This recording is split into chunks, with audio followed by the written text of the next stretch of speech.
Corporate bonds have a place in a balanced portfolio, alongside shares, government bonds, property, and perhaps a smattering of other asset classes. The right mix depends not just on the nature of the assets, but the requirements, age, and tax position of the investor.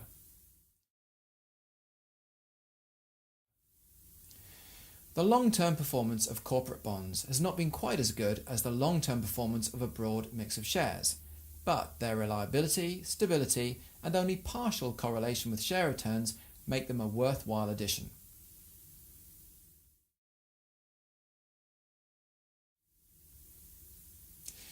One of the crucial decisions is how to hold those assets.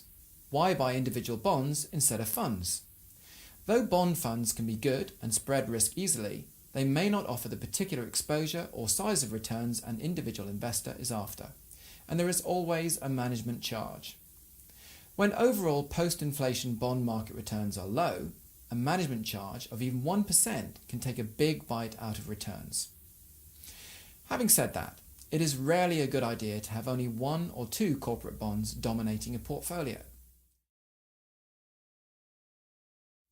A broad spread both within an asset class as well as between different asset classes helps to spread risk. It may take some time to build a fully balanced individual collection of corporate bonds, but that should be the aim, with a spread of industries, issuers, and durations too. The good news is that in the last few years it has become simpler for individual investors in the UK to access such bonds. The value of investments can fall as well as rise, and any income from them is not guaranteed. You should be prepared to lose your investment. Past performance is not a guide to future performance. When buying gilts and/or bonds, you should consider the issuer's credit rating and their ability to repay their debt.